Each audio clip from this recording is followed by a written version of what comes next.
इस मूवी की शुरुआत में हमें एक छोटी बच्ची दिखाई जाती है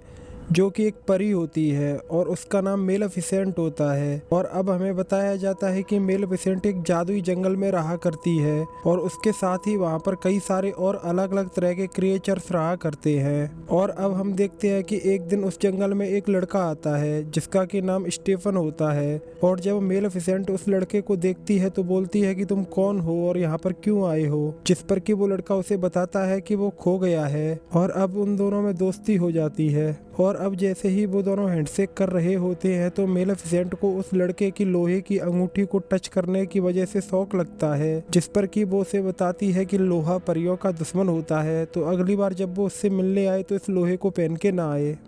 अब हमें दिखाया जाता है कि स्टीफन अब हर रोज मेलेफिसेंट से मिलने के लिए उस जंगल में आता है और अब इसी वजह से मेलेफिसेंट को उस लड़के से प्यार हो जाता है और अब वो दोनों काफ़ी बड़े हो गए होते हैं। अब हमें दिखाया जाता है कि एक दिन एक राजा अपनी सेना के साथ उस जादुई जंगल पर कब्जा करने के लिए आया होता है, जिस पर कि मेलेफिसेंट उसे वापस जाने का बोलती है, पर वो राजा उसकी बात नहीं मानता है और उस जंगल पर हमला कर देता है। और अब उस जंगल के क्रिएचर्स भी वहाँ पर अपने जंगल की रक्षा करने के लिए आ जाते हैं और राजा की सेना और उनमें फाइट शुरू हो जाती है, जिसमें कि उस राजा की सेना काफ़ी बुरी तरीके से हारने लगती है और वो लोग लड़ाई छोड़कर वहाँ से भाग जाते हैं। उसके बाद हम देखते हैं कि राजा उस लड़ाई में घायल हो गया होता है और अब वो अपने सारे आदमियों को बताता है कि उसे मेलेफिसेंट की लाश चाहिए और जो भी उसे मार देगा उसके साथ वो अपनी बेटी की शादी करवा देगा, जिस पर कि वहाँ खड़ा एक आदमी उसे बोलता है कि मैं उसे मार सकता हूँ। और वो आदमी कोई और नहीं बल्कि मेलेफिसेंट का दोस्त स्टीफन ही होता है। और अब स्टीफन मेलेफिसेंट से मिलने उसके जंगल में आता है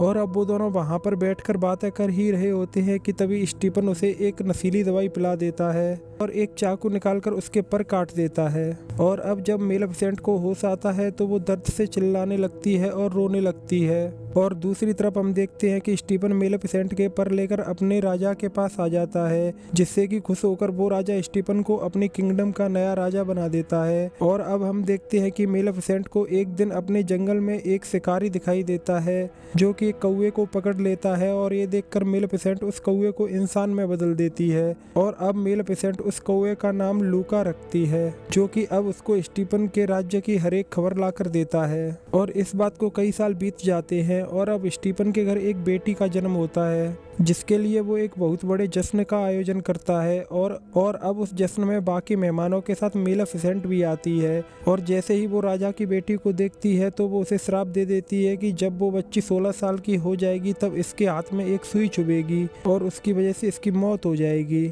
और ये सब सुनकर स्टीफन काफ़ी घबरा जाता है और वो मेलेफिसेंट को बोलता है कि तुम मेरी गलती का बदला मेरी बेटी से नहीं ले सकती। इस पर मेलेफिसेंट उसे बोलती है कि तुमने तो मुझे प्यार में धोखा दिया था, और अगर तुम्हारी बेटी को 16 साल की उम्र तक उसका सच्चा प्यार मिल जाएगा तो उसकी जान बच जाएगी। और अब इस सब के बाद स्टीफन वहाँ पर 3 छोटी छोटी परियों को बुलाता है और उनको बोलता है कि तुम मेरी बेटी का तब तक ख्याल रखना जब तक कि वो 16 साल की नहीं हो जाती। और अब हम देखते हैं कि मेलेफिसेंट अपने जादू से अपने जंगल के चारों ओर एक दीवार बना देती है जिससे कि कोई भी उसके अंदर ना आए। और अब हमें दिखाया जाता है कि वो 3 परियां इंसानों का रूप लेकर उस राजकुमारी को पालने लगती हैं। और अब एक दिन मेलेफिसेंट राजकुमारी से मिलने आती है क्योंकि उसे अपने दिए हुए श्राप की वजह से काफी पछतावा हो रहा होता है। और मेलेफिसेंट उन तीनों परियों से छुपकर राजकुमारी की देखभाल करने लगती है। और अब हम देखते हैं कि राजकुमारी बड़ी हो जाती है और अब उसकी एज 15 साल हो गई होती है। और अब एक दिन राजकुमारी मेलेफिसेंट के द्वारा बनाई गई दीवार के पास आती है कि तभी उसके सामने वहाँ पर मेलेफिसेंट आ जाती है और उसे देखकर राजकुमारी काफ़ी खुश होती है और अब वो दोनों वहाँ पर काफ़ी बातें करने लगते हैं। और अब हम देखते हैं कि एक दिन जब राजकुमारी सो रही होती है तब मेलेफिसेंट उसके पास आती है और अपनी शक्तियों की हेल्प से उस श्राप को उतारने की कोशिश करने लगती है, पर इसका कोई भी फायदा नहीं होता है। और अब सुबह हो जाती है और मेलेफिसेंट और राजकुमारी एक साथ घूम रहे होते हैं कि तभी राजकुमारी उससे पूछती है कि सभी परियों के तो पर होते हैं पर आपके पर क्यों नहीं है, जिस पर कि वो राजकुमारी को बताती है कि पहले उसके भी पर हुआ करते थे पर एक लालची इंसान ने उसके पर काट दिए और वो उनको अपने साथ ले गया। ये सुन के वो राजकुमारी काफ़ी दुखी होती है। और अब हम देखते हैं कि वो राजकुमारी अपने घर जा रही होती है कि तभी उसे रास्ते में एक लड़का दिखाई देता है और जब वो एक दूसरे को देखते हैं तो एक दूसरे को काफ़ी पसंद करने लगते हैं। और अब राजकुमारी उन 3 परियों के पास जाती है और उनको बोलती है कि कल मेरा 16वां जन्मदिन है, तो मैं इस जगह से बाहर जाना चाहती हूँ। जिस पर कि वो परियां उसे बताती हैं कि वो यहाँ से बाहर नहीं जा सकती क्योंकि उसके ऊपर एक श्राप है जो कि उसे एक बुरी परी मेलेफिसेंट ने दिया है। और इस बात पर राजकुमारी को बिल्कुल भी यकीन नहीं होता है और वो सीधा मेलेफिसेंट के पास जाती है और उससे इस बारे में पूछती है,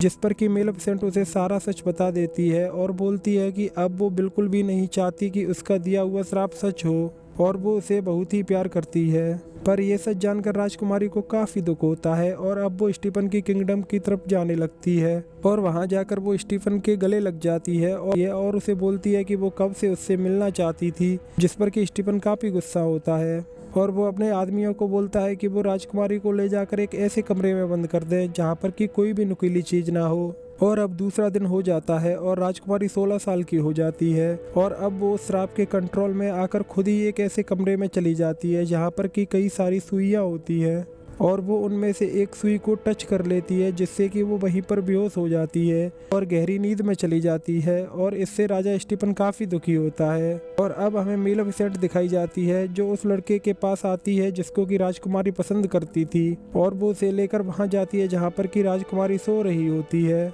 और अब वो लड़का राजकुमारी के पास आकर उसको किस करता है पर वो राजकुमारी इससे ठीक नहीं होती है और इसे देखकर मेलेफिसेंट समझ जाती है कि ये लड़का उसका सच्चा प्यार नहीं है। और अब मेलेफिसेंट काफ़ी दुखी होती है और वो राजकुमारी को बोलती है कि वो उससे काफ़ी प्यार करती है और उसे अपने दिए हुए श्राप पर बहुत ही ज़्यादा पछतावा है। और अब मेलेफिसेंट ये बोलकर राजकुमारी के माथे पर किस करती है जिससे कि राजकुमारी जाग जाती है और हमें पता लगता है कि राजकुमारी से सबसे ज़्यादा प्यार मेलेफिसेंट ही करती थी। और अब वो दोनों यहाँ से जाने लगते हैं कि तभी स्टीफन के आदमी उसके ऊपर लोहे का बना एक जाल डाल देते हैं और लोहे से बने होने की वजह से मेलेफिसेंट को उस जाल के अंदर काफ़ी पेन हो रहा होता है। और अब मेलेफिसेंट अपने कौवे को एक ड्रैगन में बदल देती है और अब वो ड्रैगन स्टीफन के लोगों को मारने लग जाता है और अब मेलेफिसेंट भी उस जाल से आज़ाद हो जाती है कि तभी वहाँ पर स्टीफन आ जाता है जिसने कि एक लोहे का कवच पहना हुआ होता है। और दूसरी तरफ हमें दिखाया जाता है कि राजकुमारी उस कमरे में होती है जहाँ पर कि मेलेफिसेंट के कटे हुए पर रखे होते हैं